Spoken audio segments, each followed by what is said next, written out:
Olá, meus irmãos, muito boa noite a todos. Que a paz e o amor do Mestre Jesus esteja em nós. Antes da prece inicial, gostaria de saber, alguém aqui na casa de Miramês pela primeira vez? Mas já são espíritas, está aparecendo hoje em casa. Sejam muito bem-vindas. Que o Mestre Jesus possa orientar a nossa expositora de hoje e que possa trazer aquilo que vieram buscar. Hoje nós temos um tema muito importante, como todos eu sempre digo, que é a parábola do filho pródigo. Que as pessoas que trazem, no caso especificamente a nossa irmã Rosana, sempre faz um estudo mais elaborado acerca do tema e com certeza traz novidades para nós, mesmo aqueles que já têm conhecimento acerca do tema. Vamos elevar os nossos pensamentos a Deus, a Jesus, envolver nossa irmã Rosana, para que ela seja intuída e traga exatamente, como eu já disse, aquilo que viemos buscar. Pai nosso que estás nos céus, santificado seja o vosso nome, venha a nós o vosso reino, seja feita a vossa vontade, aqui na terra como nos céus. O pão nosso de cada dia, dá-nos hoje, perdoai-nos, Senhor, as nossas ofensas, assim como nós perdoamos a quem nos tem ofendido. E não nos deixeis cair em novas tentações, mas livra-nos, Senhor, de todos os males, físicos e espirituais. Em nome de Jesus, assim seja. Passar a palavra para nossa irmã Rosana.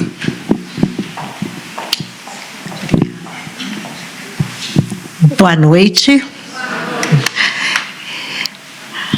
A pessoa olha o mar pela primeira vez e vê aquela imensidão de água, vê aquele azul do céu se misturando com a cor do mar, vê a praia, as ondas batendo, aquele barulho gostoso.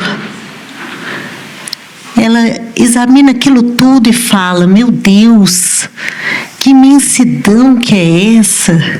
Que maravilha que é isso tudo! Eis que sai das águas do mar um mergulhador e chega para a pessoa e diz assim: você não viu nada, tem muito mais nas profundezas do mar. Assim são as parábolas de Jesus. Às vezes, conhecemos às vezes de muito tempo. Estamos familiarizados de ouvi-las. Mas a cada momento, a cada época da nossa vida, ela pode trazer um novo significado, muito mais profundo. Jesus nos fala por parábolas porque ele é simples. Ele é um pedagogo por excelência. E ele quer tocar nossos corações. A parábola é uma mensagem simples, de sentido figurado, utilizando recursos da época em que ele esteve aqui na Terra, mas com sentido atemporal. Podemos estudar uma parábola em qualquer tempo e vamos extrair mais e mais conhecimentos. E nós temos um grande aliado, que é o Espiritismo, que nos auxilia à compreensão das parábolas e de todos os ensinamentos de Jesus. A intenção, a ideia é essa.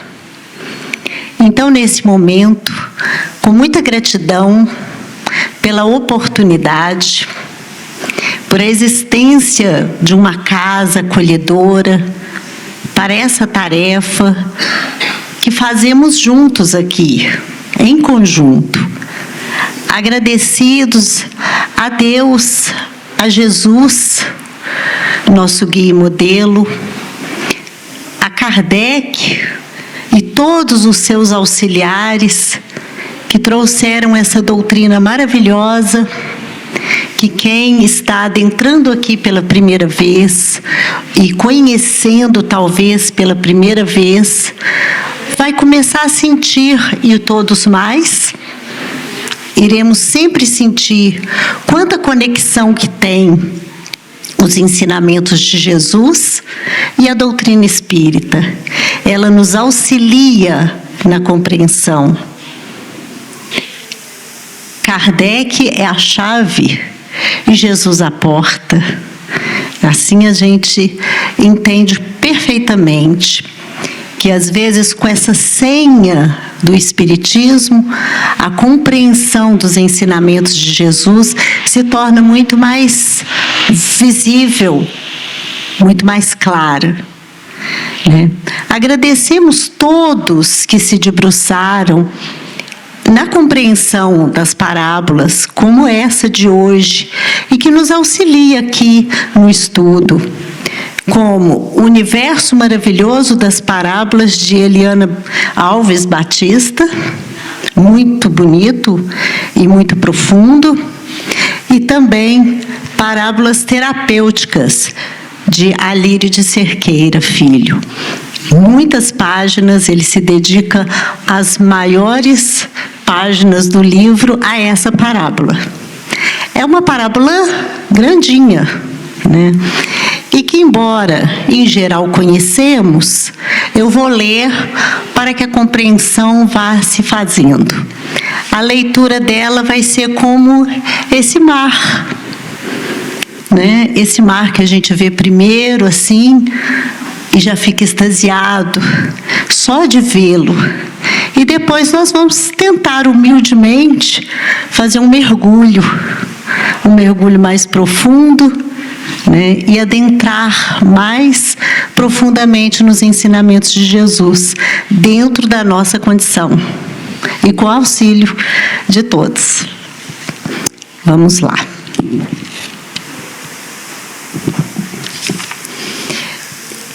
E disse: um certo homem tinha 2 filhos. E o mais moço deles disse ao pai: Pai, dá-me a parte dos bens que me pertence. E ele repartiu por eles a fazenda. E poucos dias depois, o filho mais novo, ajuntando tudo, partiu para uma terra longínqua, e ali desperdiçou seus bens, vivendo dissolutamente. E havendo ele gastado tudo, houve naquela terra uma grande fome, e começou a padecer necessidades. E foi, e chegou-se a um dos cidadãos daquela terra, o qual o mandou para os seus campos, a apacentar porcos. E desejava encher o seu estômago com as bolotas que os porcos comiam, e ninguém lhe dava nada. E tornando em si, disse: quantos empregados do meu pai têm abundância de pão, e eu aqui pereço de fome? Levantar-me-ei e irei ter com meu pai, e dir-lhe-ei: Pai, pequei contra o céu e perante ti. Já não sou digno de ser chamado teu filho. Faze-me como um dos teus empregados. E levantando-se, foi para o seu pai. E quando ainda estava longe, viu o seu pai e se moveu de íntima compaixão. E correndo, lançou-se-lhe ao pescoço e beijou. E o filho lhe disse: Pai, pequei contra o céu e perante ti, e já não sou digno de ser chamado teu filho. Mas o pai disse aos seus servos: Trazei depressa a melhor roupa, e vesti-lhe, e ponde-lhe um anel na mão, e sandália nos pés. E trazei o bezerro cevado, e matai-o, e comamos e alegramo-nos. Porque este meu filho estava morto, e reviveu. Tinha se perdido, e foi achado. E começaram a alegrar-se, e o seu filho mais velho estava estava no campo. E quando veio e chegou perto de casa, ouviu a música e as danças. E chamando um dos servos, perguntou-lhe que era aquilo. E ele lhe disse: veio teu irmão e teu pai matou o bezerro cevado, porque o recebeu são e salvo. Mas ele se indignou e não queria entrar. E saindo seu pai, rogava-lhe que entrasse com ele.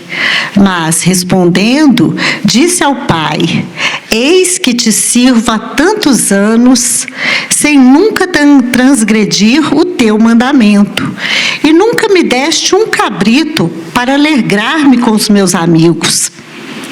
Vindo, porém, este teu filho, que desperdiçou os teus bens com as meretrizes, mataste-lhes o bezerro cevado. E o pai lhe disse: filho, tu sempre estás comigo, e todas as minhas coisas são tuas. Mas era justo alegrarmos-nos e folgarmos-nos, porque este teu irmão estava morto e reviveu, e tinha-se perdido e achou-se. Bonita, não? A gente, ainda o primeiro contato com a parábola, que é a leitura, já nos dá um bem-estar grande. Dá ou não dá? Uma sensação de um pai amoroso, de um pai amável, compreensivo, e nos dá uma sensação de esperança. É só assim uma leitura, sem grandes análises, já traz alguma coisa em profundidade no coração. Mas é necessário irmos além, procurarmos tirar o espírito da letra e compreendermos com mais profundidade, porque todos os ensinamentos de Jesus são para nós, para o nosso crescimento, para a nossa alavancada. São eternos e vão nos trazer reflexões profundas e importantes. Então vamos começar, ou seja, continuar. O filho mais novo, nada é em vão, nenhuma palavra nas parábolas de Jesus. O filho mais novo pede ao pai: me dá a minha parte na fazenda, me dá meus bens. E o pai reparte entre os dois, mostrando com isso sua justiça. Ele questiona o filho, ele persuade o filho mais novo a não ir. Não. Ele simplesmente entrega e permite que o filho vá.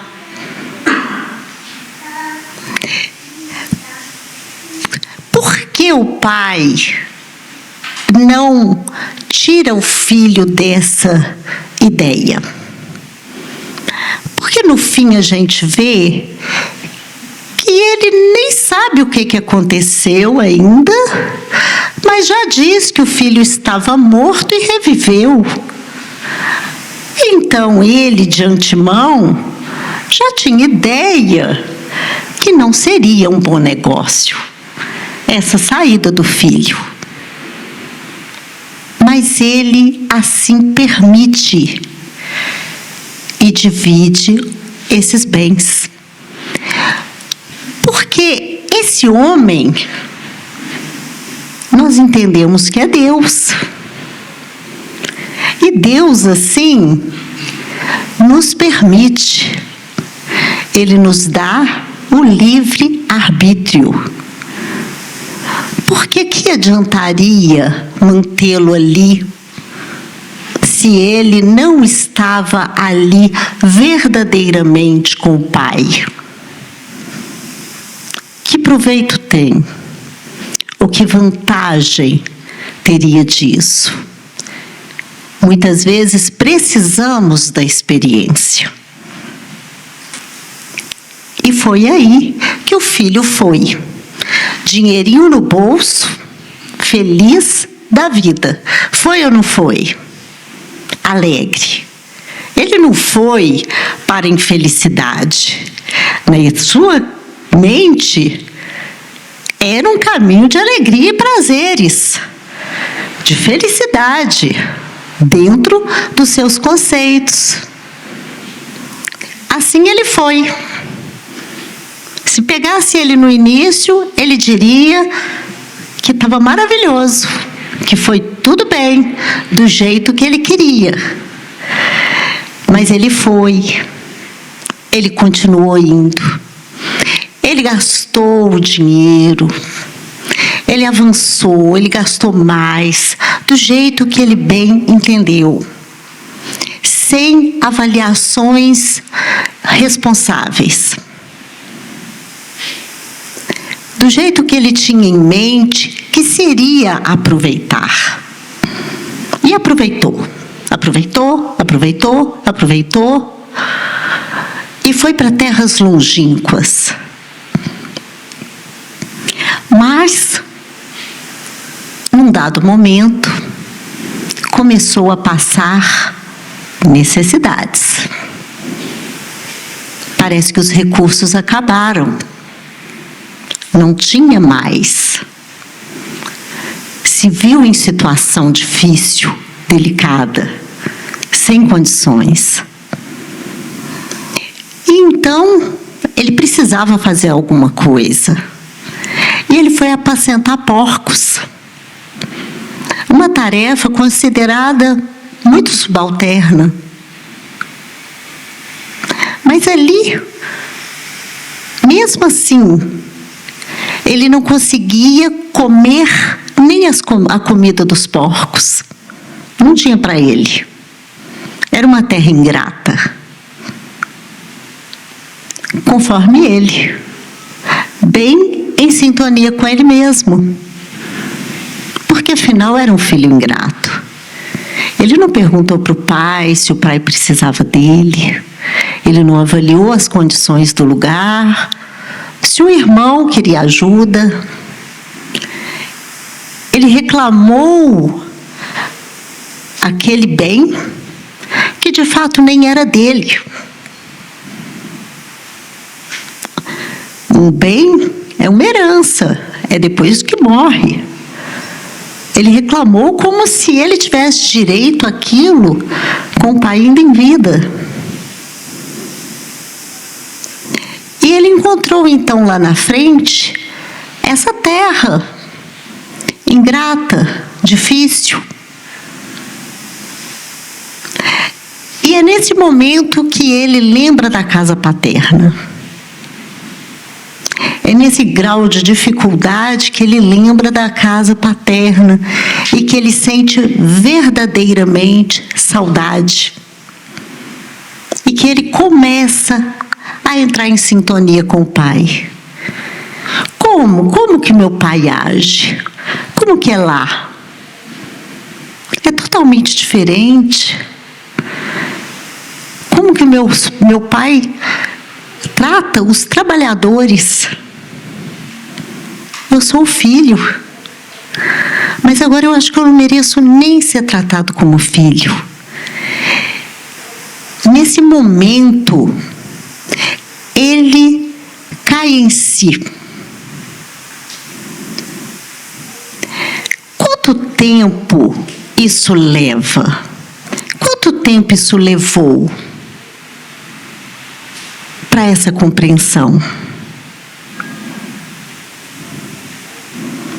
Somos espíritas. Será que a gente acredita que isso levou uma semana, um mês? Será que demora esse tempo para cairmos em compreensão do quão é importante a casa paterna? O quão é importante estarmos em sintonia? O quão é fácil perder a sintonia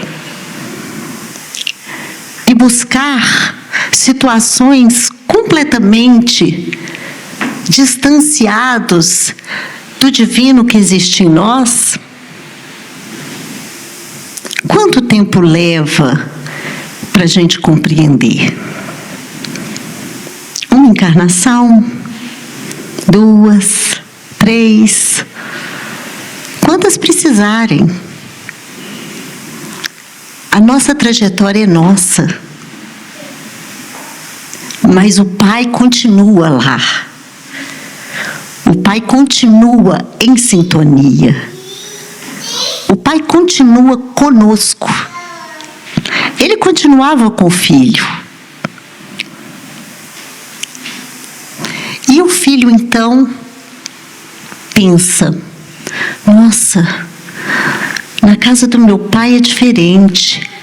Ele sente a saudade desse elo, dessa conexão.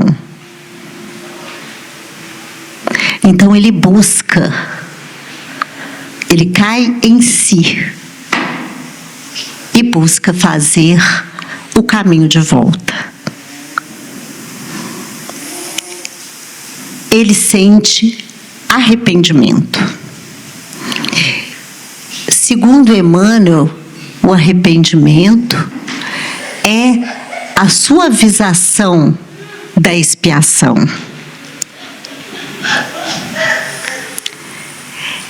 Esse moço, filho mais novo, vai fazer a trajetória de volta.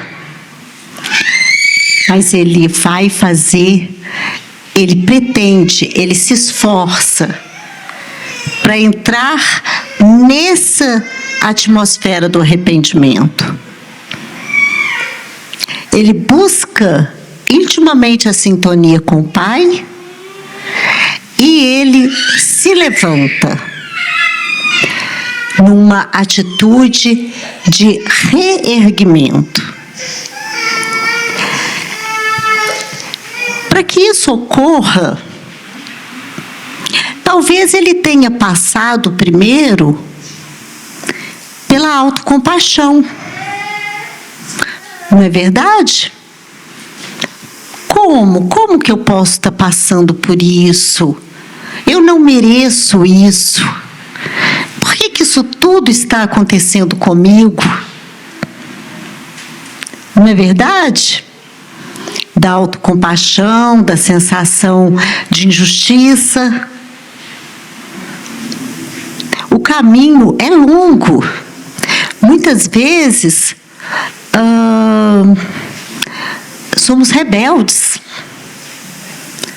né? Primeiro, inexperientes, imprudentes, desavisados. E quando a consequência chega, muitas vezes nos colocamos na posição de vítimas, que dificulta bastante as coisas. Com o conhecimento da doutrina espírita, nós temos a compreensão que não somos vítimas, somos autores, sempre autores. Num recorte, que às vezes é a reencarnação, que é um pequeno recorte, né, no nosso caminhar, não é tudo linear numa vida só, fica parecendo cruel. Certas coisas que acontecem, que são vividas, certas dores, dificuldades, mas todas elas fazem parte do que nós plantamos, da nossa história espiritual. Se pegar o rapaz naquele momento, Pode parecer cruel, mas é a história dele, que ele construiu. O importante é esse momento, essa virada de chave, quando ele entende que ele é o autor, que tudo que está se passando foi fruto dele próprio. Essa humildade que deu a ele a noção do arrependimento, a sensação de arrependimento profundo e a vontade de voltar para a casa paterna.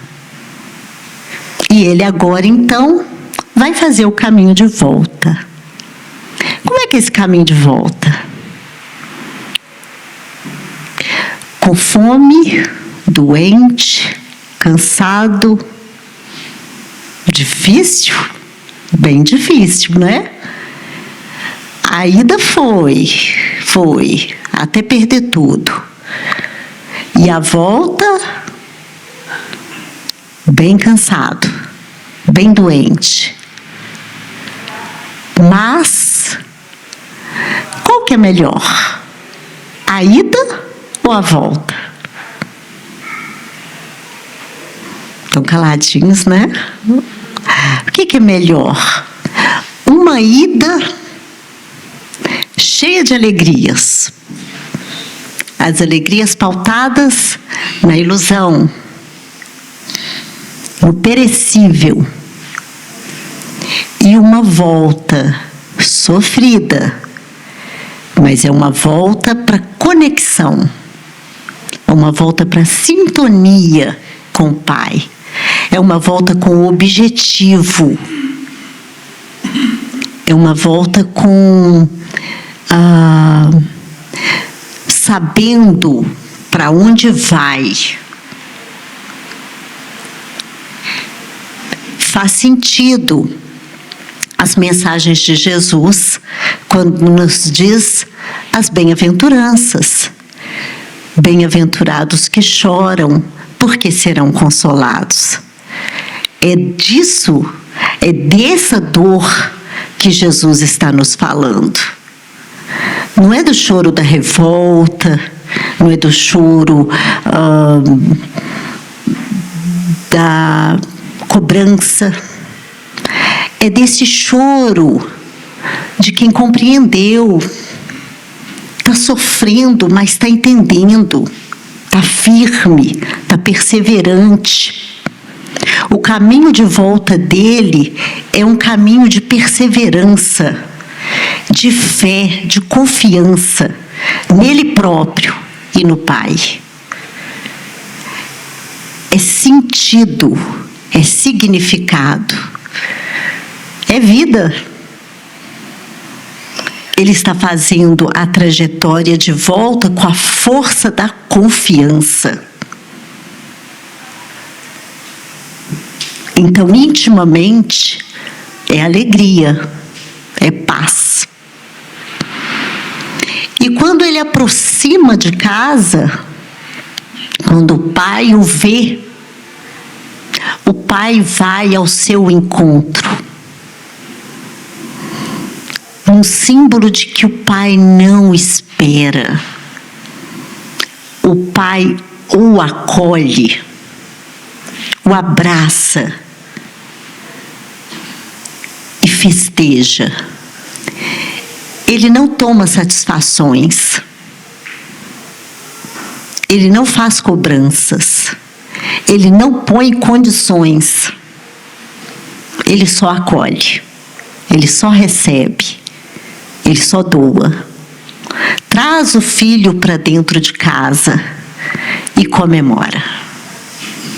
E comemora com alegria o retorno daquele filho. Mas agora aparece o segundo filho.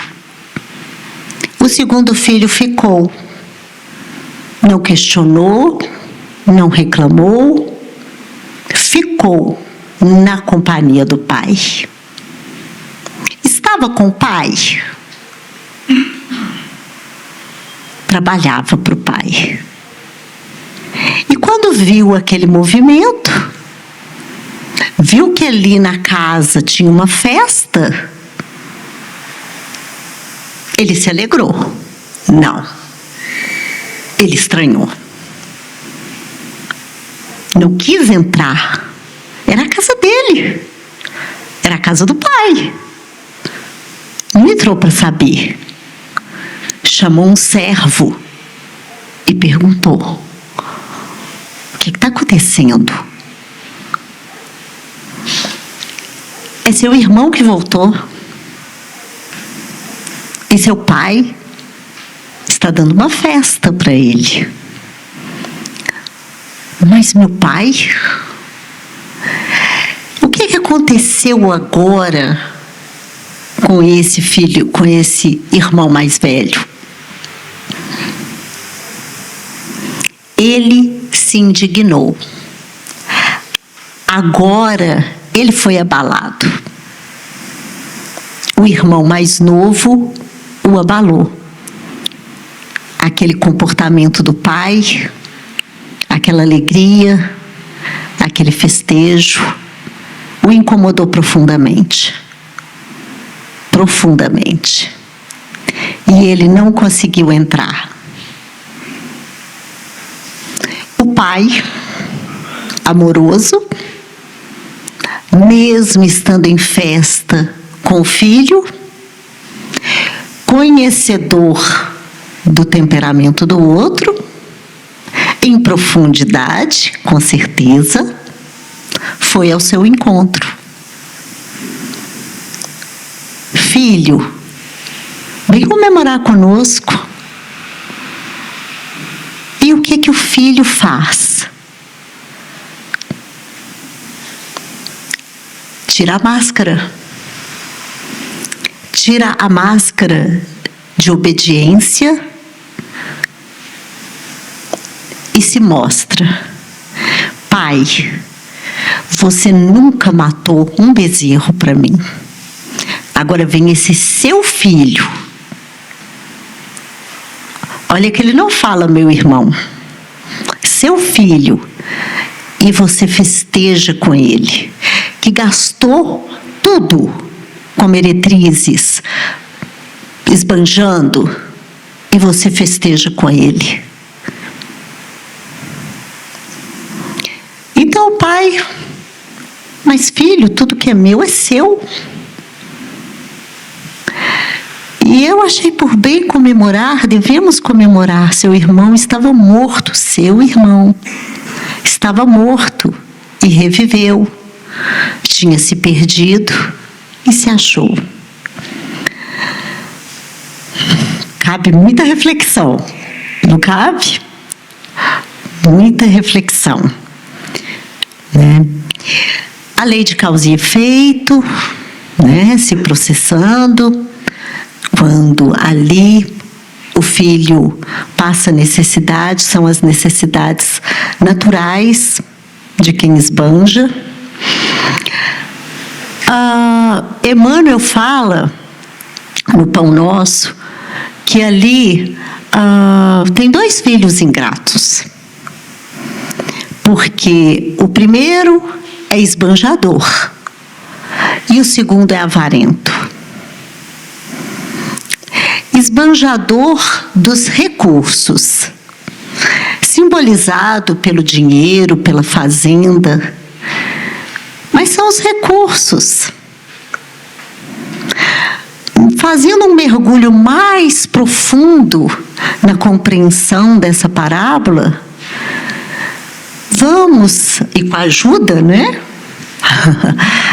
do Alírio de Cerqueira, ele nos diz de, na verdade, três personalidades. O filho na primeira fase, o filho na segunda fase e o segundo filho, o filho mais velho. Então, o mais novo na primeira e segunda fase. São duas fases muito distintas. E o filho mais velho. São as três personalidades. são as 3 personalidades da humanidade. Nós temos essas 3 personalidades. E elas, muitas vezes, são afloradas numa época, numa encarnação, temos mais de uma do que outra.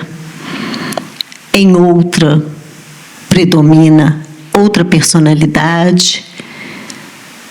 Mas, em si, nós passamos pelas 3, e às vezes, numa mesma existência, as 3 se apresentam em nós. É interessante a gente observar que não tinha ali nenhum filho realmente com uma conduta impecável. Será por quê? Porque Jesus estava falando para nós. E ele veio para os doentes. Né? A escola, uma oficina de trabalho, uma escola, também um hospital. Não tem ninguém preparado, não tem ninguém pronto. Então, é para nós, o ensinamento é para nós, e nós carregamos conosco esses três arquétipos, esses 3 modelos psicológicos em nós.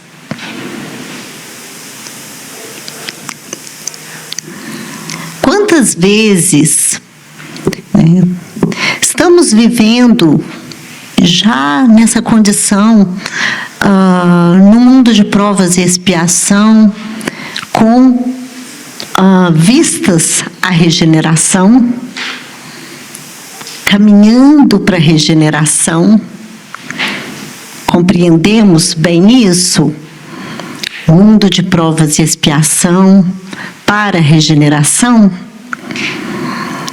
Isso nos é dito e nós temos essa esperança.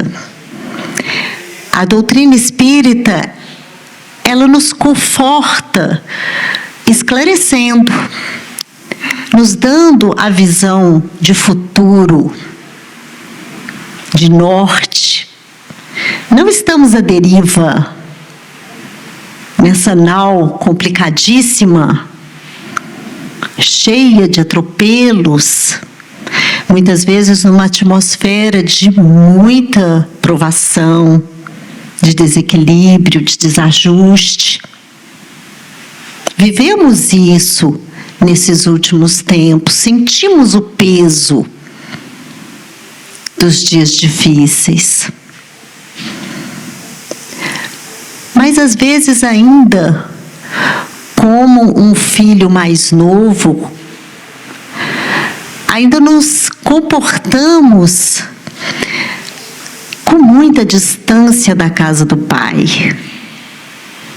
Nos entregamos às futilidades, aos devaneios, perdemos tempo, oportunidades.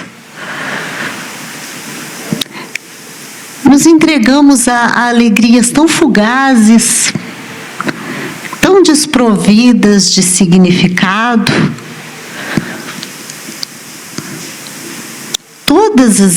Quando fazemos isso, estamos distantes do Pai que existe dentro de nós, da nossa conexão com o verdadeiro significado da nossa vida, que nós viemos e nos comprometemos. E muitas vezes banalizamos nossos compromissos. Nos perdemos energia, saúde, em situações corriqueiras do dia a dia. Vivemos um dia após o outro, sem um objetivo maior, sem buscarmos o significado mesmo da nossa existência, do nosso momento, distanciados dessa conexão. Às vezes alegres, felizes, de uma alegria fútil, sem sentido, ou às vezes completamente irresponsável. Consumindo muito, comprando muito, gastando muito, usando álcool, drogas, sexo descompromissado, enveredados na vida alheia, dispersos, com um sentido, com um valor. Não é estranho que, num dado momento, venhamos a sentir fome. Fome do quê? Fome de um alimento que realmente nos nutra. Fome de amor. A nossa trajetória, a nossa busca é pelo amor. Nós viemos por amor. Estamos aqui em busca dele. Só que muitas vezes temos dificuldade em buscá-lo. Não sabemos muito bem onde. Mas a doutrina espírita, ela nos auxilia muito.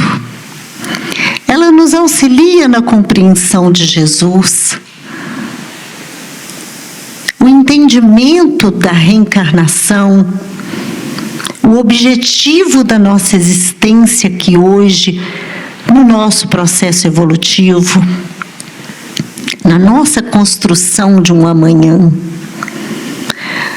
no nosso encontro cada vez mais com essa divindade. Oi, quem? Alguém falou? Quer participar? É o nosso encontro conosco. A gente está sentindo fome, sentindo sede, tal qual o filho mais novo. Sede de compreensão, sede de entendimento, de sentido, de significado para uma vida plena. Jesus nos diz: eu sou o caminho, a verdade e a vida. Ninguém chega ao Pai senão por mim. É forte essa mensagem de Jesus, não é? Não é? Quem é Ele, né? Para nos dizer que Ele é o caminho, a verdade e a vida, e ninguém chega ao Pai senão por Ele. Por que essa afirmação tão firme, tão forte, tão único? É porque Ele é o co-criador do nosso planeta. Ele recebeu do Pai esse orbe disforme que se desprendeu da nebulosa solar, e Ele deu forma e deu vida e habitou entre nós. Ele fez o caminho. Ele sabe o caminho. E Ele é nosso irmão e nos ama. E quer que também façamos o caminho. Ele acredita em nós. nós acreditamos em nós também? E nós, ante as nossas faltas, como temos nos comportado? Abaixamos a cabeça, estamos amuados, acovardados, infelizes, culpados. Nós não precisamos, ninguém precisa da nossa culpa. É um sentimento muito pesado. Nós precisamos, sim, do reconhecimento, da humildade, em reconhecermos ainda titubeantes, vacilantes, e ainda muito envoltos na matéria, subordinados mesmo, possíveis de estar subordinados.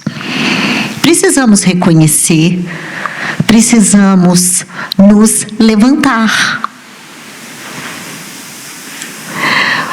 Quando o mais moço mudou a trajetória, foi quando ele acreditou.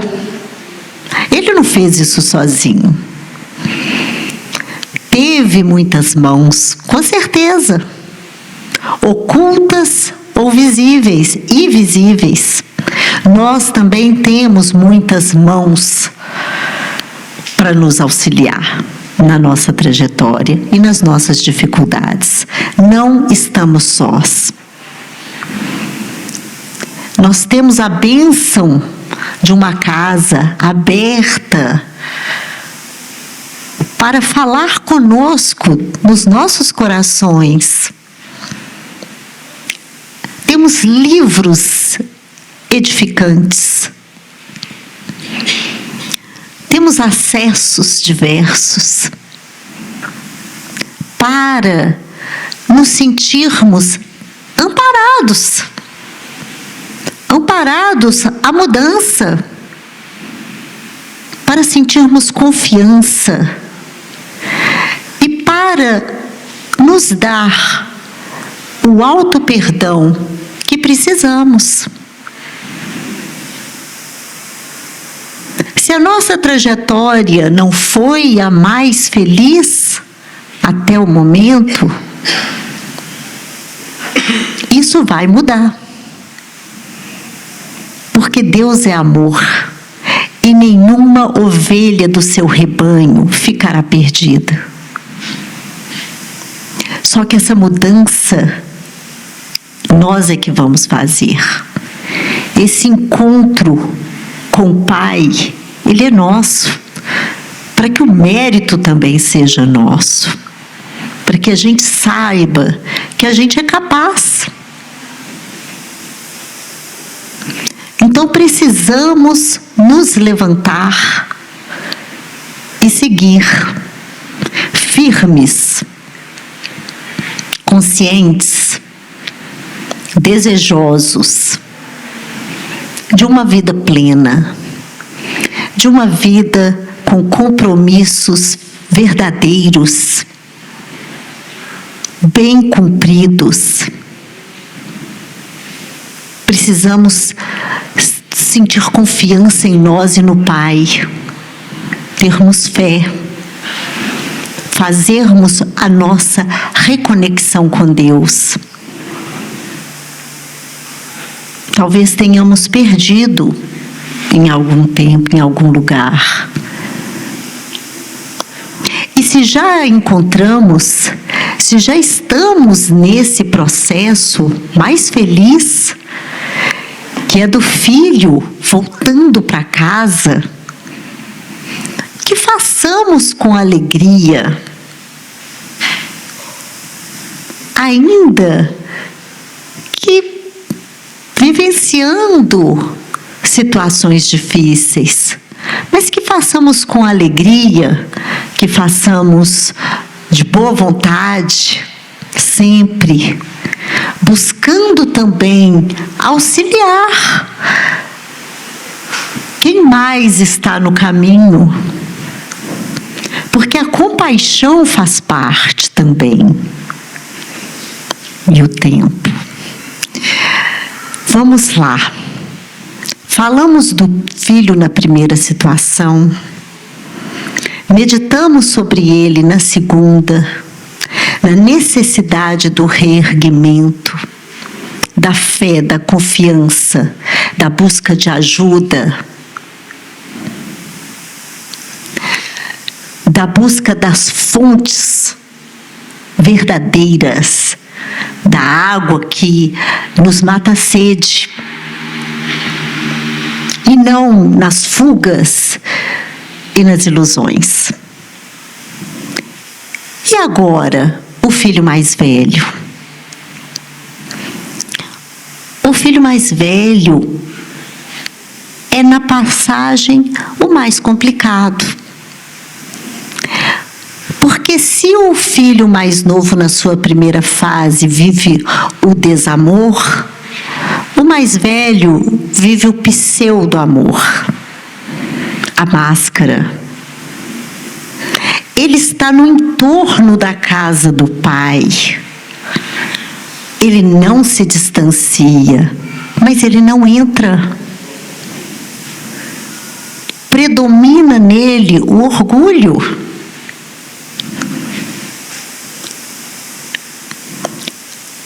Ele se sente melhor que o outro. Quantas vezes não nos sentimos também capazes de julgar o semelhante? Nos consideramos melhor? Estamos inseridos numa casa espírita, já somos bem melhor do que aqueles que estão fazendo sei lá o que lá fora. Será? Será que não estamos muitas vezes com o coração duro? Que não penetra em nós a compaixão? E muito menos o arrependimento, que é a virada de chave. A humildade e o arrependimento.